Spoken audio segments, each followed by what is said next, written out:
കളിയിക്കാവിളയിൽ quarry ഉടമയെ കഴുത്തറുത്തു കൊന്ന കേസിലെ പ്രതി പിടിയിൽ. തിരുവനന്തപുരം നേമം മലയം സ്വദേശിയാണ് പിടിയിലായിരിക്കുന്നത്. ഇയാൾ മറ്റൊരു കേസിലും പ്രതിയാണ് എന്നതാണ് പ്രധാനപ്പെട്ട വിവരം. തമിഴ്നാട് പോലീസാണ് ഇയാളെ കസ്റ്റഡിയിലെടുത്തിരിക്കുന്നത്. ചോദ്യം ചെയ്യുകയാണ്. ഈ കേസുമായി ബന്ധപ്പെട്ട കൂടുതൽ വിശദാംശങ്ങളിലേക്ക് കടക്കാനാണ് പോലീസ് ശ്രമിക്കുന്നത്. കാരണം ക്വാറി ഉടമയെ കൊന്നത് എന്തിന് എന്ന ചോദ്യത്തിന് ഉത്തരം തേടാനാണ് അന്വേഷണ സംഘത്തിന്റെ ശ്രമം. വി വിനോദ് നമുക്കൊപ്പമുണ്ട്. വിനോദ്, ഈ കേസിൽ ദുരൂഹതകൾ നിരവധിയുണ്ട് എന്നതാണ് തുടക്കം മുതൽ വന്നിരുന്നത്. എന്തുകൊണ്ട് ഈ കൊലപാതകം നടന്നു? ഒപ്പം തന്നെ മറ്റ് ഈ പ്രതിയും ഈ കൊല്ലപ്പെട്ട വ്യക്തിയുമായി മറ്റെന്തെങ്കിലും ബന്ധമുണ്ടോ? ഇങ്ങനെ കാര്യങ്ങൾ നിരവധി പുറത്തു വരേണ്ടതുണ്ട്. എന്താണ് പോലീസിന്റെ നീക്കം? വിനോദ്.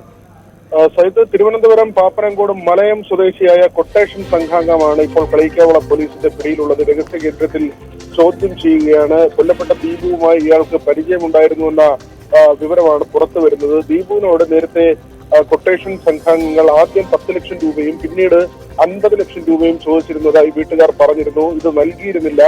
ദീപുവിന് മൂക്കുന്നി മലയിൽ ക്വാറി ഉണ്ടായിരുന്നു. ഈ ക്വാറി കേന്ദ്രീകരിച്ച് പ്രവർത്തിച്ചിരുന്ന കൊട്ടേഷൻ സംഘത്തിൽ ഉൾപ്പെട്ട ആളാണ് ഇപ്പോൾ പിടിയിലായതെന്നാണ് വിവരം. ഇയാൾ നേരത്തെ ഒരു കൊലപാതക കേസിൽ പ്രതിയാണ്.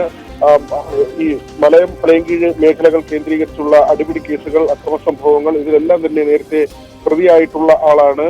ഈ 2018 ശേഷം ഗുണ്ടകളെ അമർച്ച ചെയ്യുന്ന പോലീസ് നടപടി വന്നതോടുകൂടിയാണ് ക്വാറി പ്രവർത്തനത്തിലേക്ക് മാറിയത്. പിന്നീട് ആക്രി വ്യാപാരം, അത് വിപുലമായ രീതിയിൽ തന്നെ ആക്രി കച്ചവടം നടത്തുന്ന സംവിധാനം ഉണ്ടായിരുന്നു. ദീപു ആകട്ടെ ക്വാറി നടത്തുന്നതിന് പുറമെ തന്നെ ക്വാറിയിൽ ഉപയോഗിക്കുന്ന വാഹനങ്ങൾ അത് വാങ്ങി മറിച്ചു വിൽക്കുന്ന രീതി ഉണ്ടായിരുന്നു. അതുപോലെ മറ്റ് കാറുകളടക്കം പഴയ വാഹനങ്ങൾ വാങ്ങി പുതുക്കി വിൽക്കുന്ന രീതി ഉണ്ടായിരുന്നു. അങ്ങനെ ഇവരുമായൊക്കെയും ബന്ധമുണ്ടായിരുന്നു. എന്താണ് കൊലപാതകത്തിന് കാരണം? ഈ പണം, അതായത് CCTV ദൃശ്യങ്ങൾ നേരത്തെ പുറത്തു വന്നതിൽ ദീപുവിന്റെ കൈവശമുണ്ടായിരുന്ന പണം ഇയാൾ കൊണ്ടുപോയതായ വിവരം, സൂചനകൾ ലഭിച്ചിരുന്നു. കാരണം ബാഗ് കയ്യിലുണ്ട്, മുടന്തുള്ള ആളാണ് കാറിൽ നിന്ന് പുറത്തേക്ക് പോകുന്നത്. ദീപു വാഹനത്തിൽ കരുതിയിരുന്ന പണമാണ് ഇയാൾ കൊണ്ടുപോയതെന്നാണ് കരുതുന്നത്.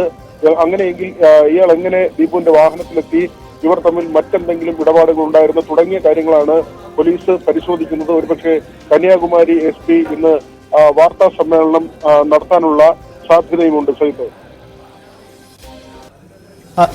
അതാണ് സാഹചര്യം. വിനോദ്, ഈ കേസുമായി ബന്ധപ്പെട്ട് മറ്റ് ദുരൂഹതകളുണ്ടോ? ഈ തമിഴ്നാട് പോലീസിന്റെ കസ്റ്റഡിയിലാണോ ഇപ്പോൾ ഈ പ്രതി ഉള്ളത്? ഈ പ്രതിക്ക് നേരത്തെയും ക്രിമിനൽ ബന്ധങ്ങളുണ്ട് എന്ന് പറയുമ്പോൾ കൊട്ടേഷൻ സംഘമാണ്, അത് സ്ഥിരമായി കൊട്ടേഷൻ പ്രവർത്തനങ്ങളിൽ ഏർപ്പെടുന്ന അങ്ങനെയാണോ പോലീസ് നൽകുന്ന സൂചനകൾ? അങ്ങനെയുള്ള വിവരമാണ് ലഭിക്കുന്നത്. നേരത്തെ 2 കൊലക്കേസുകളിൽ, മറ്റൊരു ഗുണ്ടയെ കൊലപ്പെടുത്തിയതടക്കം 2 കൊലക്കേസുകളിൽ പ്രതിയാണെന്നുള്ള വിവരമുണ്ട്. അതുപോലെ തന്നെ മറ്റ് അക്രമ സംഭവങ്ങളിലും ഏർപ്പെട്ടിട്ടുണ്ട്.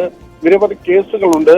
2018 ശേഷം മൂക്കുന്നി മലയിലെ ക്വാറികൾ കേന്ദ്രീകരിച്ചാണ്, ഈ ക്വാറികൾ തമ്മിലുള്ള തർക്കം പരിഹരിക്കുക, ഇതിന് ഇടനില നിൽക്കുക തുടങ്ങിയ പ്രവർത്തനങ്ങളിൽ ഏർപ്പെട്ടിരുന്നുവെന്ന വിവരമാണ് പുറത്തു വരുന്നത്. ഇപ്പോൾ തമിഴ്നാട് പോലീസിന്റെ കസ്റ്റഡിയിലാണ് പ്രതി ഉള്ളത്. വിശദമായ ചോദ്യം ചെയ്യൽ നടക്കുന്നുണ്ട്. ദീപുവിൽ നിന്ന് ആദ്യം 10 ലക്ഷം രൂപയും പിന്നീട് 50 ലക്ഷം രൂപയും ആവശ്യപ്പെട്ടിരുന്നു. ഏതായാലും ഇപ്പോൾ ഒരാൾ മാത്രമാണ് പിടിയിലായിട്ടുള്ളത്. കൂടുതൽ പേർക്ക് ഇതിൽ പങ്കുണ്ടോ, മറ്റ് സംഘാംഗങ്ങൾ ഇതിന്റെ പിറകിലുണ്ടോ എന്ന കാര്യം അടക്കമുള്ളത് പോലീസ് പരിശോധിക്കുന്നുണ്ട്. സൈത്ത്, അതാണ് സാഹചര്യം. എന്തായാലും ഈ കേസുമായി ബന്ധപ്പെട്ട പ്രധാനപ്പെട്ട നീക്കമാണ്.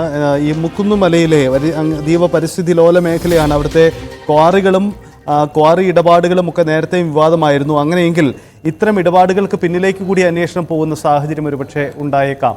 അതാണ് ഈ കേസുമായി ബന്ധപ്പെട്ട വരുന്ന വിവരങ്ങൾ. എന്തായാലും വിനോദ് ഉടൻ തന്നെ സ്ഥലത്തെത്തും. പ്രതിയുമായി ബന്ധപ്പെട്ട കൂടുതൽ വിശദാംശങ്ങൾ നമുക്ക് അറിയേണ്ടതുണ്ട്. ഇയാൾ ഒരു കൊട്ടേഷൻ സംഘാംഗമാണ്. അതിനപ്പുറത്തേക്ക് ഈ കേസുമായുള്ള ബന്ധം, ഒപ്പം കൊട്ടേഷൻ നൽകിയത് അങ്ങനെയെങ്കിൽ ആര്, അവർക്കുള്ള ബന്ധം, അങ്ങനെ നിരവധി ദുരൂഹതകൾ ഇതുമായി ബന്ധപ്പെട്ട് പുറത്തു വരാനുണ്ട്.